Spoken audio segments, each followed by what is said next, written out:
Hi, it's now day 6 of my journey. Um, a couple of updates, some good news. I managed to get hold of the Advocacy service. Um, had a long conversation with uh, the gentleman I got on the phone. Um, it was as productive as it could be, seeing as he knows nothing about the situation or anything. So it was a case of going over what for me is um, traumatic ground to try and list all the stuff that's gone on and everything.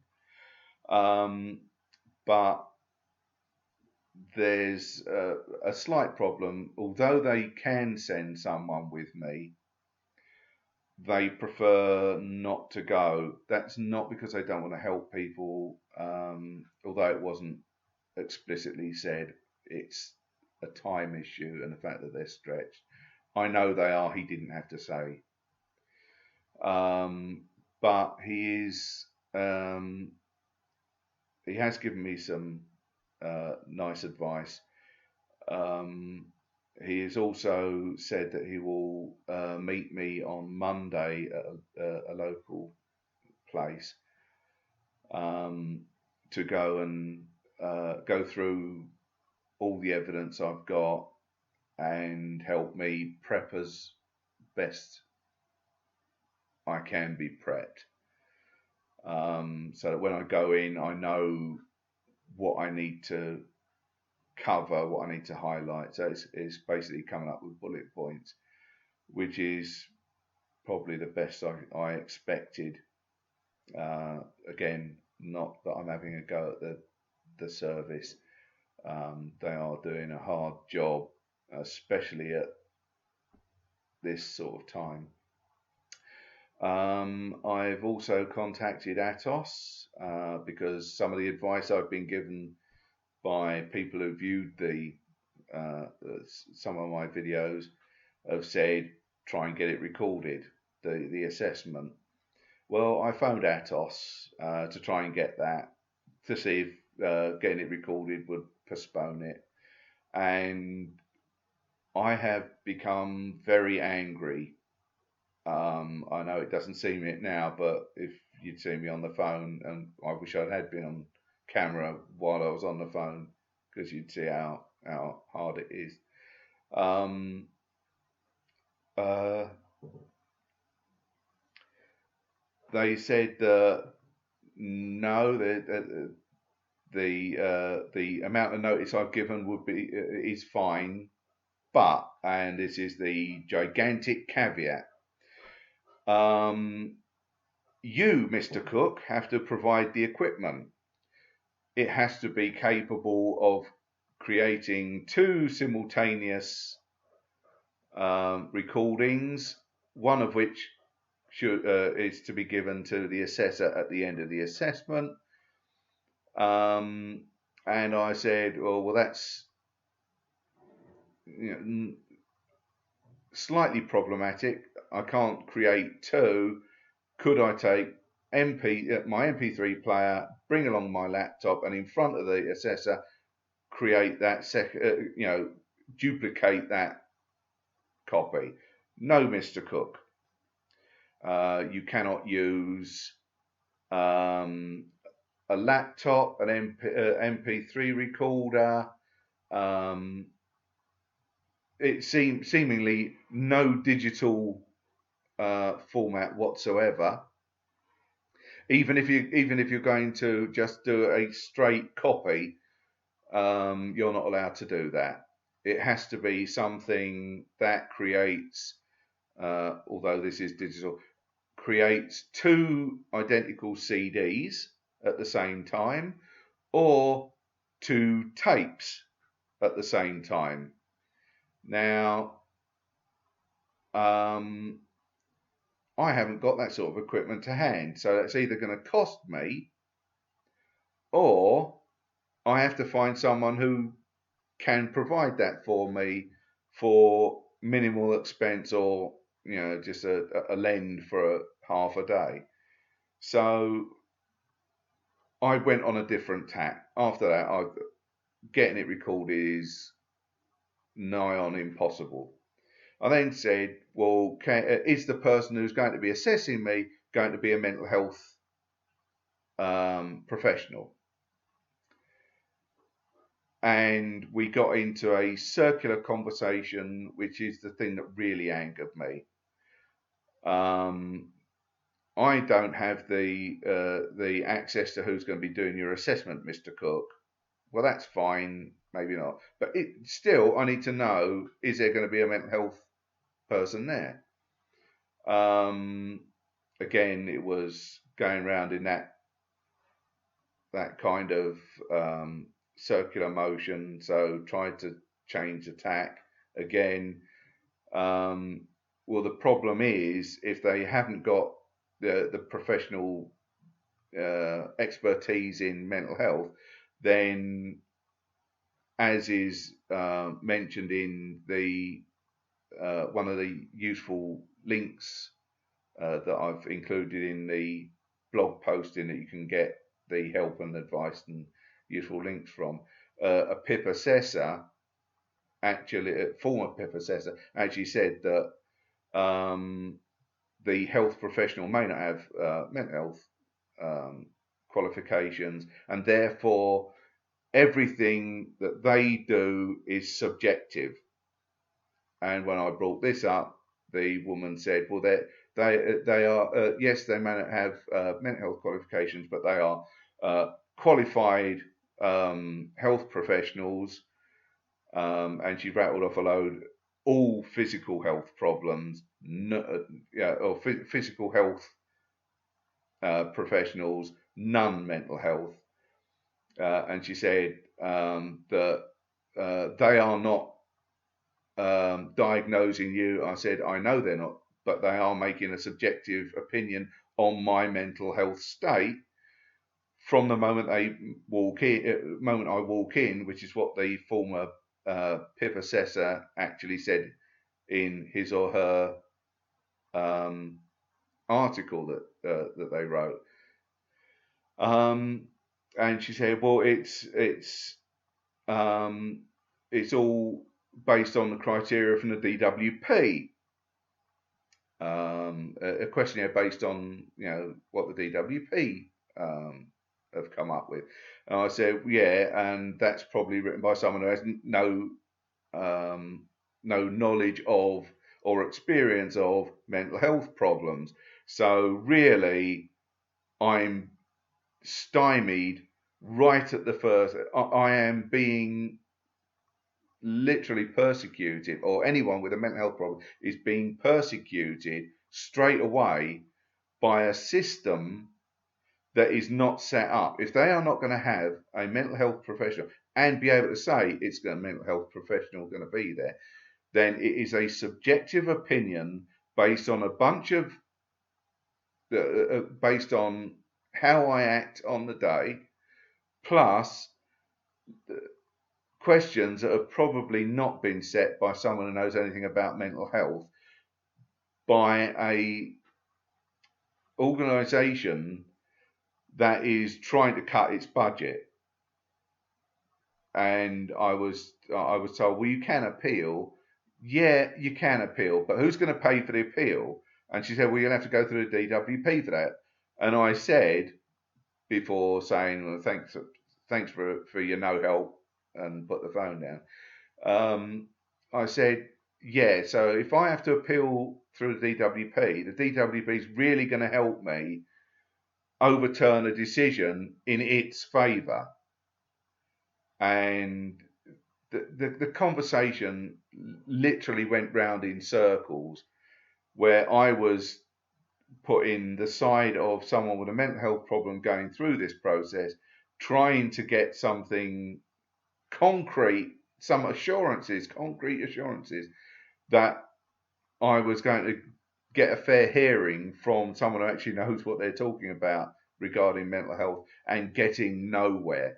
This is the sort of crap that the DWP and Atos Healthcare, because it is Atos healthcare that is doing this assessment.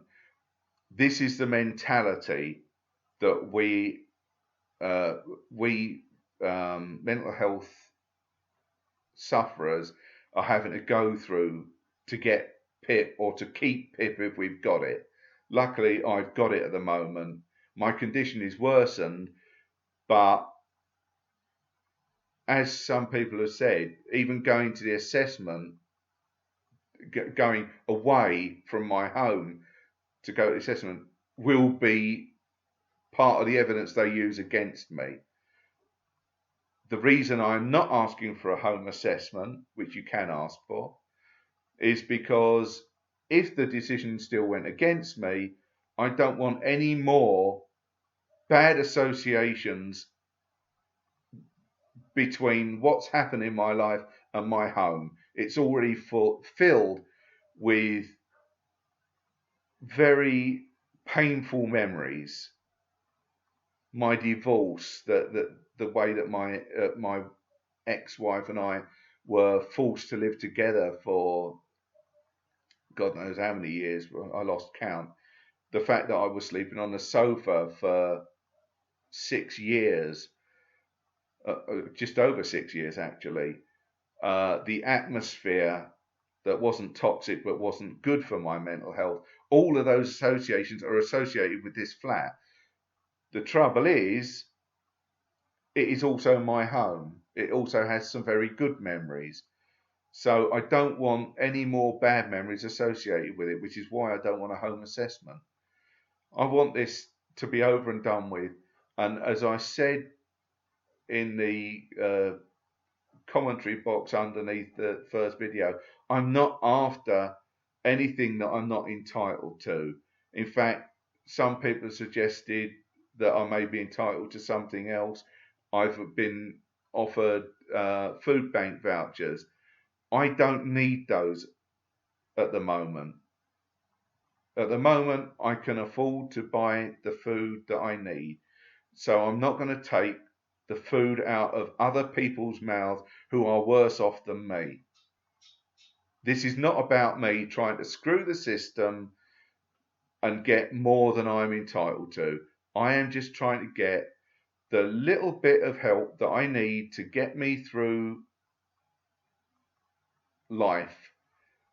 I am looking at trying to get into work. I am trying to do other stuff to contribute. But it's difficult. If you've got a mental health problem, especially if, like me, you've been a bit, maybe a bit too open about my mental health problem, there comes a time where it's great if you're famous and you say you've got a mental health problem because you're successful and you can ride out the problems that coming out brings your way. I'm not successful. I could have been if my depression had been caught early enough, if my exam anxiety had been less or not non-existent, I might have got further in my educational career. I am good at certain things, but unless I'm given the chance to evidence that to an employer by having them employ me and showing that I can do these things, I'm on a hiding to nothing. And it's a funny thing to say from someone with depression. It's depressing. It makes me feel worthless because I want to, and I mean contribute in a financial way to society. I contribute enough to warrant what little I get back because I contribute to the the Time to Change by writing a blog. I try and change opinion. I try and highlight injustice and stuff like that. So I contribute in a less tangible way, let's say. Whereas I would like to also be able to say, well, I'm paying my taxes and my national insurance, so I've got some kind of future when I do get to pensionable age, which by the way this government wants to keep shunting the goalposts, I'll probably be 90 before I get to pensionable age, but I want to be able to contribute to society in a financial way as well, through income tax and national insurance, because those things help people who are worse off than me. At the moment, I'm one of those people that's worse off than someone who is in employment who is contributing financially. I want to be one of those people who are helping the people worse off than myself. I can only do so much by not claiming more than I am entitled to, by not taking food bank stamps, because at the moment I am surviving on what I get, and I shouldn't be taking more out of the system than I absolutely need.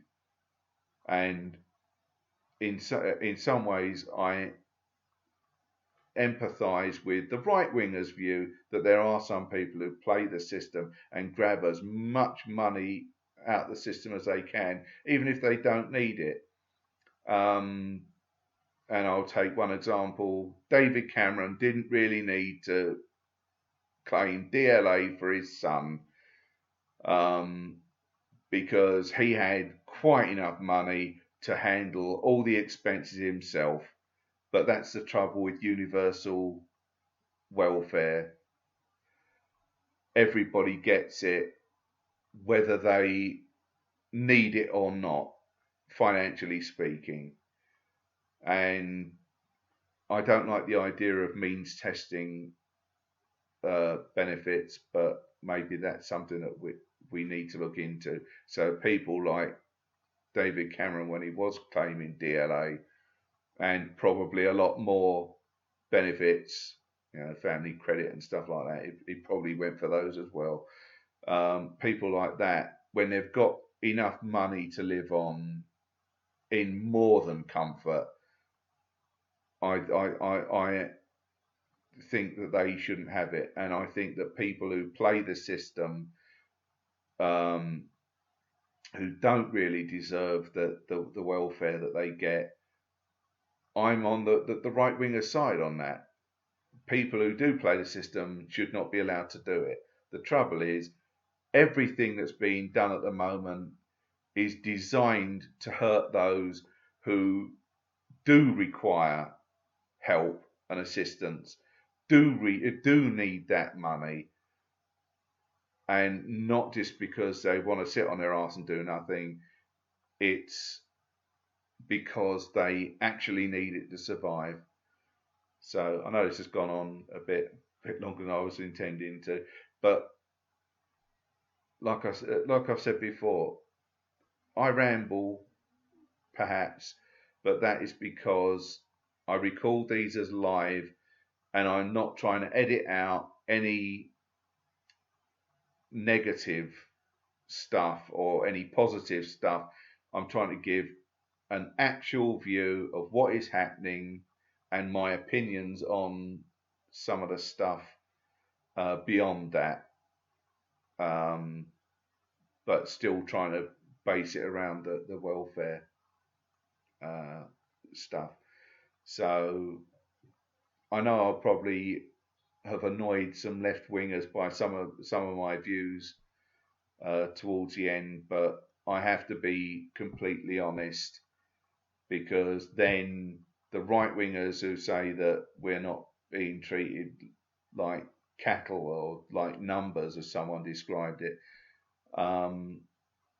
there is a genuine story there. It's not like they're trying to palm I, Daniel Blake, off as just fiction. There is a reality behind it as well. See you later.